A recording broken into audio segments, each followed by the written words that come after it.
Sup? Dumb. This video is... Okay. I don't know how I missed this video. Oh, I was on vacation. Sorry.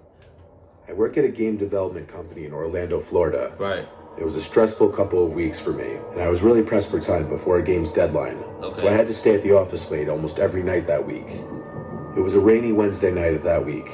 It was completely pitch black outside, with the occasional strike of lightning lighting up the place, and the sound of the rain pouring on my office window was helping me concentrate on my coding. Right.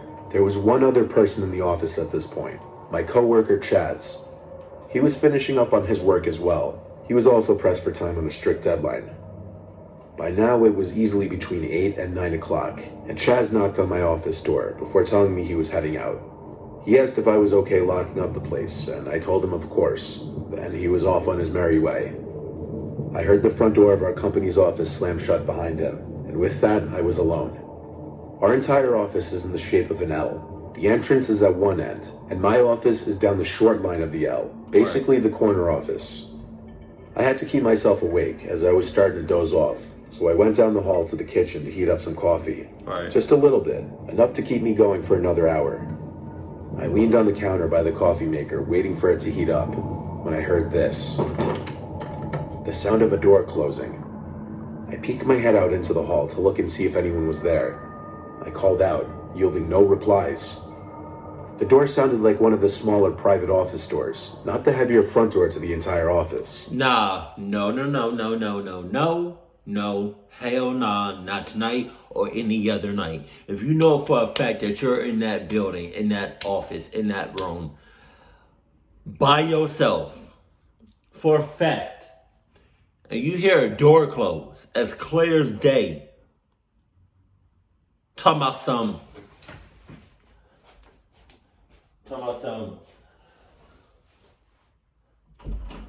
you hear this? Come on!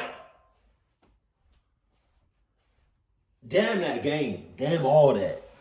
Dead ass. It's not worth your life unless, you know,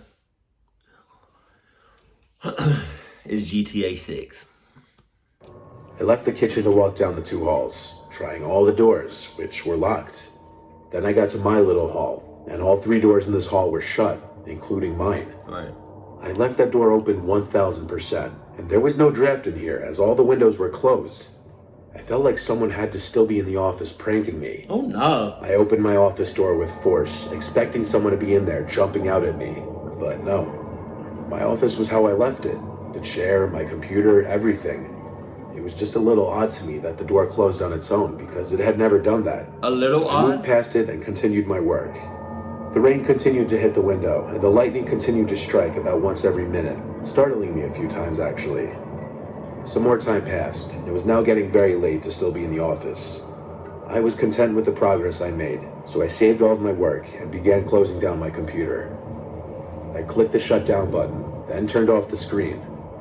The screen went black, and then I saw it. In the reflection of the computer screen, I saw behind myself a woman standing there. I don't know how I didn't jump or scream, but I felt my heart drop into my stomach. I didn't turn around. I just got up from my desk, calmly grabbed my bag, pretending not to have noticed, and walked to the door. I didn't look back to shut the door or anything. I walked down the hall until I thought I was far enough away. Then I booked it out the exit of the entire office. I then ran down the flight of stairs to the first floor, then out to my car in the rain. The whole time I was terrified I was being followed, so that she would grab me any second, whoever it was. Once I got in my car, I took a second to breathe. Then I looked up at the window to my office. The light was still on in there, and I'm quite sure I saw a small kink in the blinds, as if someone were on the other side looking down at me. I called one of my bosses, Miranda, at once, and she confirmed no one else should have been there. She said she'd call the night security guy and ask him to check the office. You don't gotta do all that, Miranda, you don't gotta do all that. Miranda. Listen to me, girl. You don't gotta do all that. You know why? Because I quit right now. Damn that game. Now, if it was GTA 6, Grand Theft Auto 6, and we was working on that right now, then I would have been like, Don't worry about it, Miranda. Don't worry about it, Miranda. You good. You good. I'll come back the next day after that, work on that game. Talking about, it's GTA 6. I'd do anything to make that game possible. But if it was any other game, Miranda, it's wraps. I'm never coming back there again within the 6-mile radius. I'm having that place on lockdown, shut down. Luckily, I got to go the hell home. Later that night, Miranda called me and said the security guy was in the office but didn't see anyone. My ass. I told her what I saw one more time, and it freaked even her out. There's only one camera in our entire office. Whoa! It's at the end of the longer hall by the... That's sus. That's sus as shit. One camera? One camera. kitchen area. The camera footage never caught any woman walking around the office that night. One camera though? That's hella sus. In an office building? A long time ago, I did security work in an office building in Midtown Manhattan.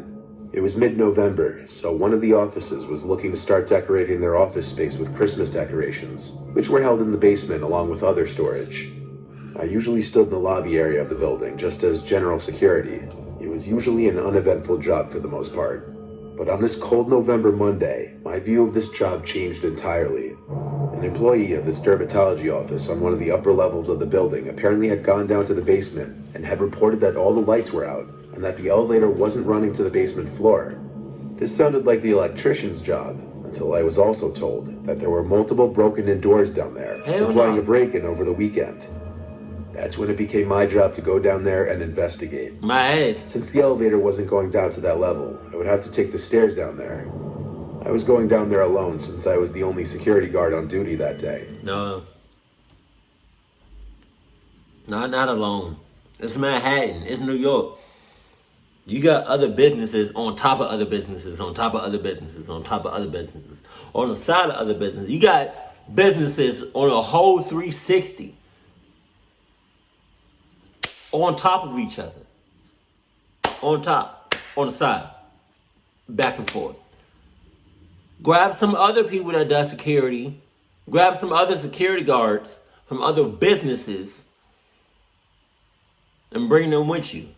Damn, going down there by yourself. I took a flashlight with me down there since the power was out. I'd be lying if I said this wasn't nerve-wracking going down there alone. Yeah. On this level was just storage, electrical components, and janitorial equipment. And spirits. It was a small maze of corridors with different rooms, and navigating this in the dark with nothing but a flashlight was making the hairs on my body stand up. That's what I'm saying. There were different doors in the corridors, which would lead to different storage rooms for many of the different businesses that rented office spaces in the building. And the call turned out to be true. Many of these doors were bashed in. Some of them were so badly damaged that they looked like they were destroyed with an axe. Damn. This was more serious than I thought. I was just a security guard. I didn't make enough money to go searching for potentially dangerous people in the basement without a gun. I'm saying I looked it. into each room with broken down doors, but each room still seemed to be full with supplies. I couldn't find any trace of theft, but someone clearly came down here with a purpose. I continued looking into the rooms, just peeking in for a second with my flashlight. Then I heard a slam elsewhere in the basement. Man.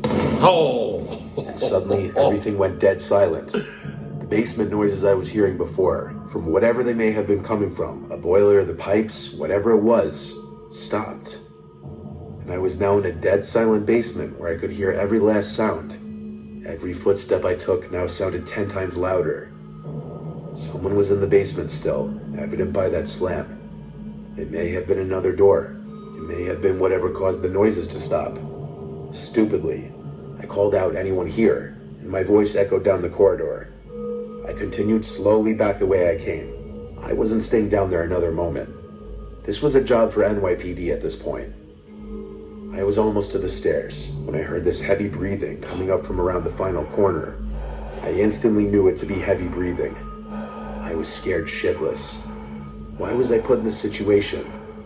I turned off my flashlight and tiptoed just a little closer to look around Why were you put in that situation? Because you're a cluck ass. Only cluck asses do it. You're a cluck ass. Cluck ass. Cluck ass. the corner, and weirdly the breathing stopped.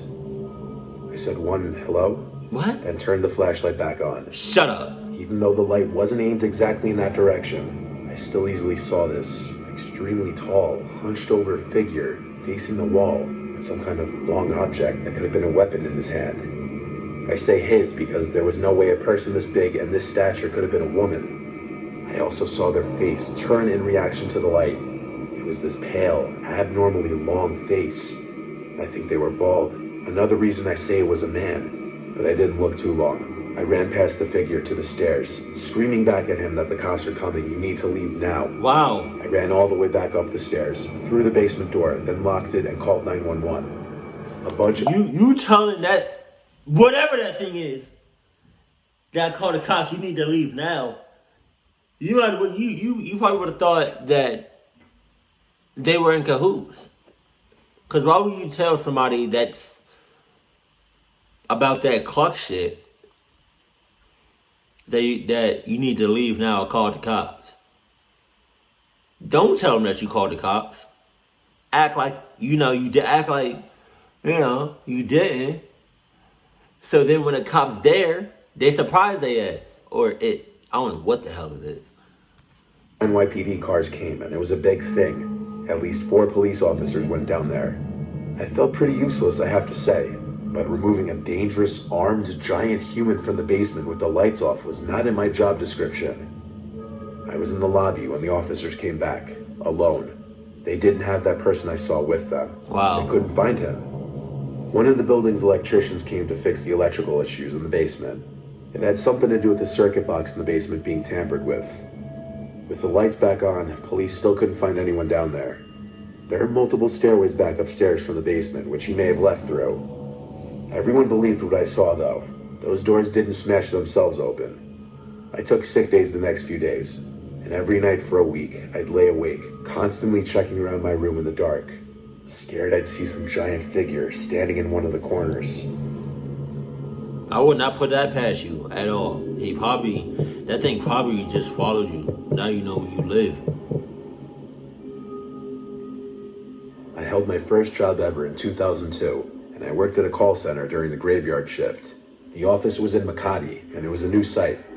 The office layout was kind of in an elongated donut shape, with the donut hole being the elevator lobby / main doors, and the actual office space composed of 2 long hallways and 2 shorter ones. It was also a new site, so only half the office was finished, and the other half was still under renovation. So one long half of the donut was a fully operational production floor with managers' offices and a pantry, while the other long half was reserved for things like conference rooms, the nurse's office, storage, other admin stuff, restrooms, etc. And it was all unfinished. The conference room still had concrete floors, and wires were still sticking out from sockets and all that. While the production half was nice and bright and well lit, as any call center should be, the other half was only partially lit. To make matters worse, the guards would turn off the lights completely on that side, since they figured nobody was using it anyway. As a result, people didn't really hang out on that side of the office. And if you needed to use the restroom, you just kind of had to make a mad dash to and from it. Man. 2 weeks into production, and my teammate, who was obviously very sickly to begin with, had a terrible migraine, and I suggested that she tell our team leader about it so that she could take a break. TL then told her to go visit the nurse's office, located in the unfinished half of the office, something we figured out only because of the sign above the door that we see whenever we go to the restroom. I was to accompany her, so that's what we did. We walked to the nurse's office, but found that the door was locked and nobody was inside, even though the lights were on. The door was the type with one of those vertical window panels on it, so we peeked in to make sure nobody was in there. We saw all the medical equipment and a sick bed, a desk, basically everything you'd expect to find in there, except the nurse. Thinking maybe he or she just went on break, we decided we'll just come back later. After half an hour or so, we did go back, only to find that the light at the nurse's office was off. I remember us being pretty pissed off at the thought that maybe the shift nurse had gone home, but we checked the door anyway to see if maybe there would be a sign or note with the nurse's schedule or whatever. I don't know why I did it, but I tried the door handle despite being aware there was no light on, and I was able to open the door to find that there was no nurse's office. despite the sign above the door saying that that's where it was supposed to be. And yes, that was the only sign. We checked over and over to make sure it was the right room. We were sure it was the same room we visited earlier.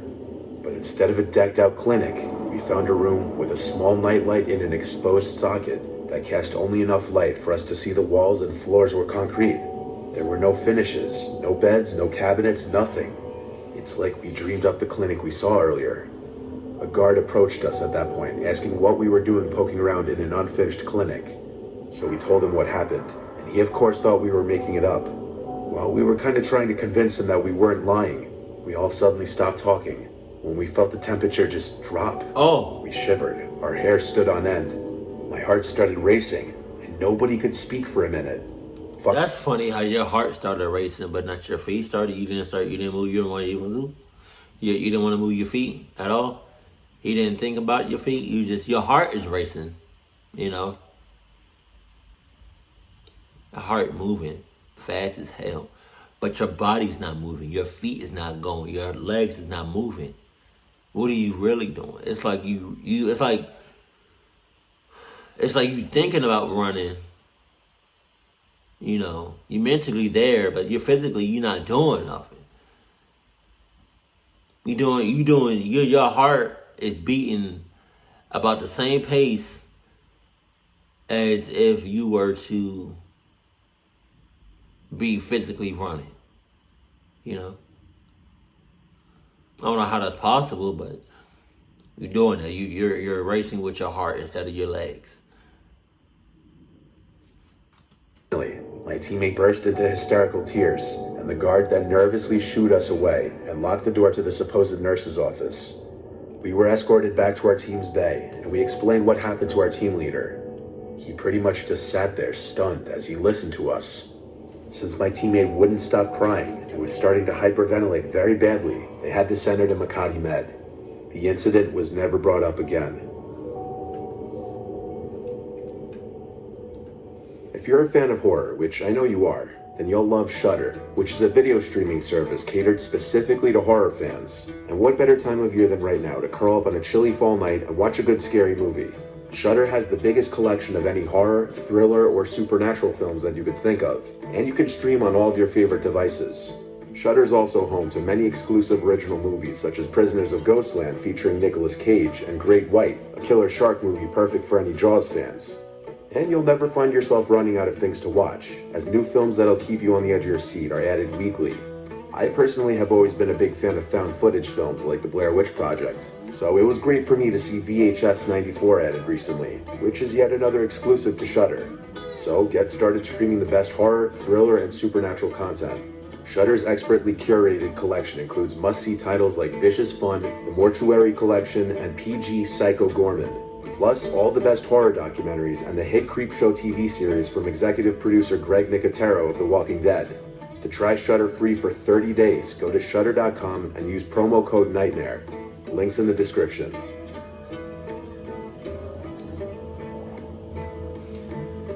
Hey, man.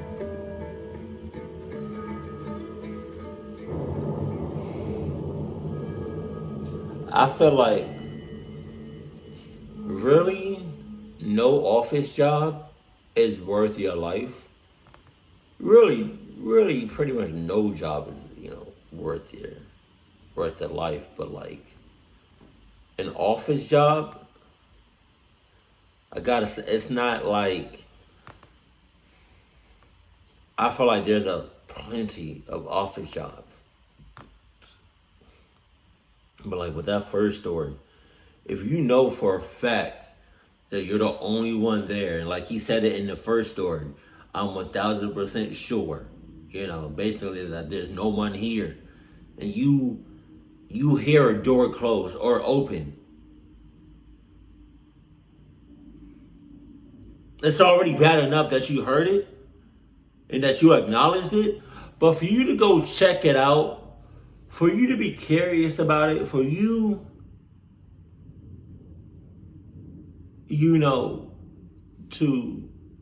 to wait around to see what happens, that's you, that's your life. You're playing with your life right now. It's an office job. It's an office job. That's not that serious. Unless, again, you're in the office and you're making GTA 6. In that case, risk everything. You know? Again, with that basement shit, for the birds. I'm never going down to a basement by myself. Or any paranormal shit. I asked a police officer recently. I was like, I see all these. I see sometimes when I go on.